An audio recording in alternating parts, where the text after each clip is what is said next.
Patna NEET छात्रा की मौत मामले में अब जांच के लिए सीबीआई की एंट्री हो गई है। गुरुवार को सीबीआई ने इस पूरे मामले में जांच के लिए पटना में एफआईआर दर्ज की है। केंद्रीय जांच एजेंसी ने केस नंबर 7S/26 के तहत ये केस फाइल किया है। वहीं पर कई अज्ञात आरोपियों के खिलाफ मामला दर्ज किया गया है। बिहार सरकार ने इस मामले में सीबीआई जांच के लिए केंद्र सरकार से अनुरोध किया था। तो बड़ी खबर आपको बता रहे हैं, जहां पर फाइल ले लेने के बाद सीबीआई की टीम दिल्ली हुई रवाना। पटना से बड़ी खबर, नीट छात्रा रेप और संदिग्ध मौत का मामला सीबीआई ने दर्ज की प्राथमिकी और केस नंबर 7S/26 के तहत प्राथमिकी दर्ज की गई है। कई अज्ञात लोगों को बनाया गया है आरोपी।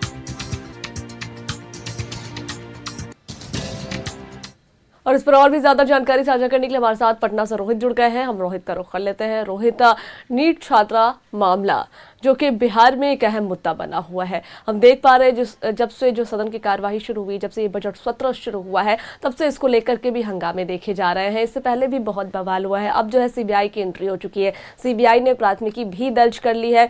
तो अब ऐसे में जो है सत्ता पक्ष इसे अच्छी पहल बता रही है, कह रही है कि दोषियों पर कार्रवाई जरूर होगी। वहीं पर जो विपक्ष के लोग हैं वो कह रहे हैं कि जल्द कार्रवाई हो। तो किस तरीके से अभी ये पूरा मामला चल रहा है और सीबीआई आई और किस तरीके से जो है सीबीआई ने चीजों को देखा?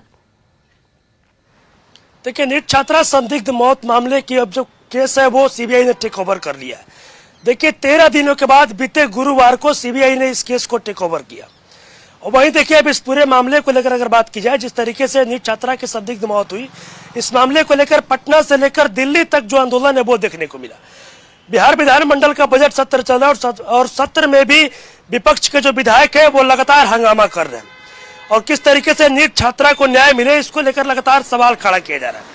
अब देखिए, जब सीबीआई ने केस को टेक ओवर कर लिया है, सीबीआई ने जब केस को हैंड ओवर किया है, सीबीआई के लिए काफी बड़ा चुनौतीपूर्ण इस केस को सुलझाना, क्योंकि देखिए एसआईटी इस पूरे केस पर काम कर रही थी, लेकिन एसआईटी के हाथ पूरी तरीके से खाली मिले। एसआईटी के हाथ कुछ भी ऐसा चीज नहीं लग पाया। एसआईटी यही स्पष्ट नहीं कर पाई कि लड़की के साथ रेप पटना में हुआ है या फिर उसके घर जहानाबाद में हुआ है।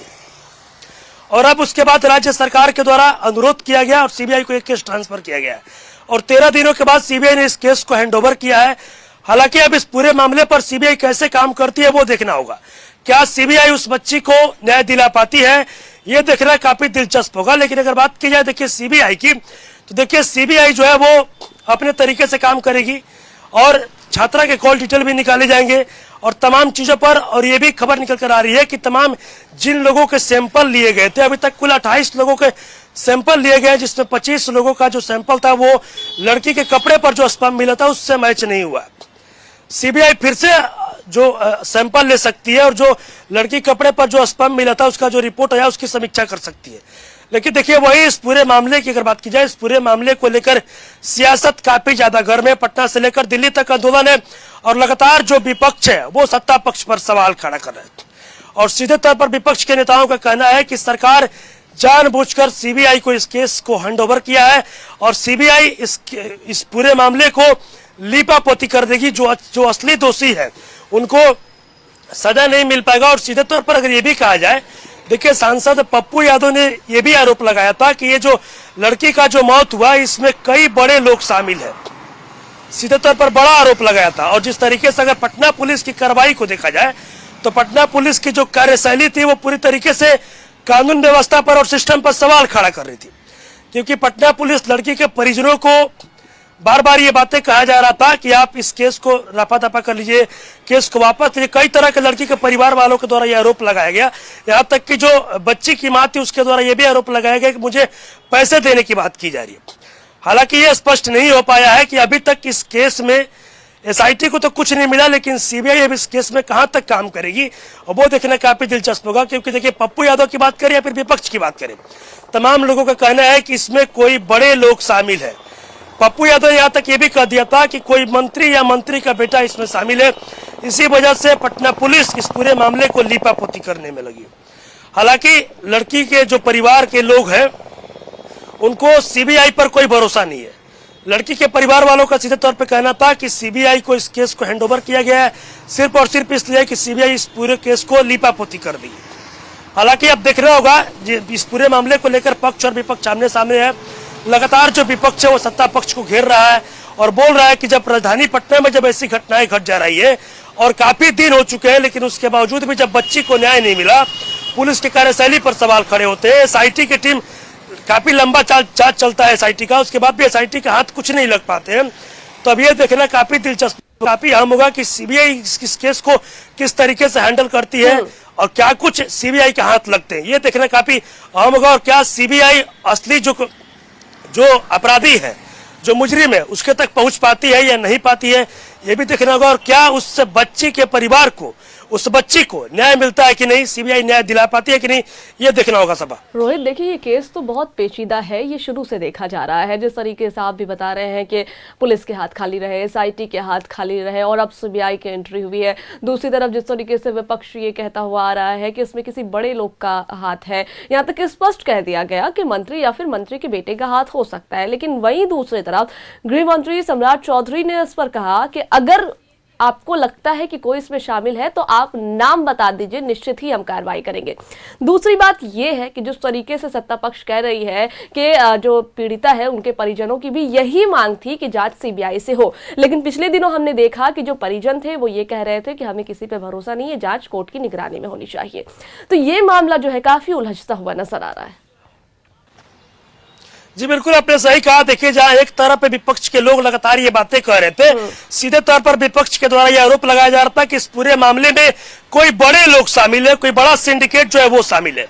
लेकिन अगर बात की जाए तो सत्ता पक्ष की तरफ से गृह मंत्री जो है सम्राट चौधरी, उन्होंने सीधे तौर पे कहा है कि अगर विपक्ष के लोगों को पता है कि इसमें कौन मंत्री शामिल है या उनके परिवार के लोग शामिल हैं, तो वो सीधे तौर पर मुझे पता है। लेकिन अगर बात CBI की जाए तो देखिए, विपक्ष का भी ये मानना है कि सुप्रीम कोर्ट की निगरानी में इस पूरे केस की जांच पड़ताल की जाए। और वहीं लड़की के परिवार वालों का भी कहना है कि सुप्रीम कोर्ट के जो न्यायाधीश है उनके निगरानी में इस पूरे केस की जांच की जाए। लेकिन देखिए, सीधे तौर पर सवाल ये खड़ा होता है, सत्ता पक्ष के लोग सबसे पहले की प्रक्रिया समझिए। जब ये घटना घटी उसके बाद सत्ता पक्ष के लोग इस पूरे मामले पर कुछ बोलना नहीं चाह रहे थे, लेकिन जब विपक्ष ने इस पूरे मामले को एक मुद्दा बनाया और पटना से लेकर जब दिल्ली तक बवाल होना शुरू हुआ, उसके बाद सत्ता पक्ष के लोग ये बात कहने लगे कि लड़की के परिवार वालों के द्वारा कहा गया कि CBI को केस ट्रांसफर करो, इस वजह से हम लोग CBI को केस ट्रांसफर कर दिए। हालांकि आप इस बात को भी समझिए कि जब DGP के जब उनके आवास पर जब लड़की के परिवार वालों को बुलाया गया, जब वहां पर SIT की टीम पहुंची थी, उस दौरान लड़की की जो माँ थी, जब वो DGP के घर से बाहर निकलती है तो सीधे तौर पर वो बड़ा आरोप लगाती है और कहती है कि CBI को केस को ट्रांसफर किया जाता है और वो पैसे की गड्डी की बात करती है। और वहां तक कि लड़की की जो मृतक बच्ची की जो माँ थी, उन्होंने ये भी कहा था कि मुझे पैसे की गड्डी दिखाई जा रही है और कहा जा रहा है कि इस केस को यहीं पर रोक दिया जाए।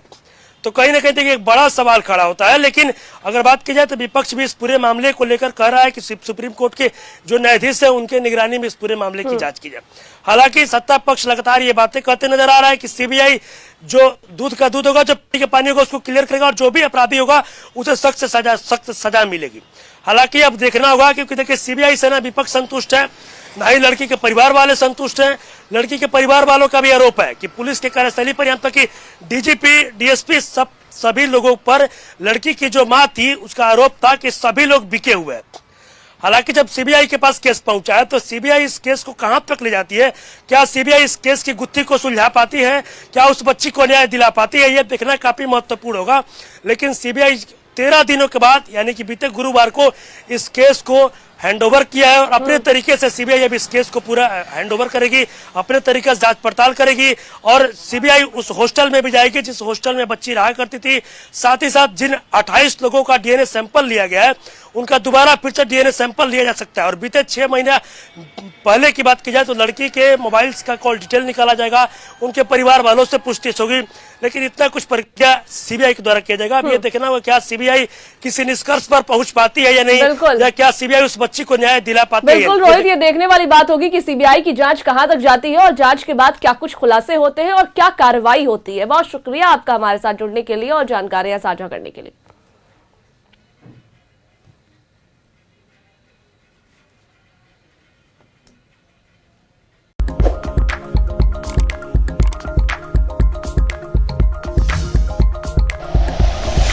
Like and share videos, subscribe करें हमारा चैनल और प्रेस करें बेल आइकॉन।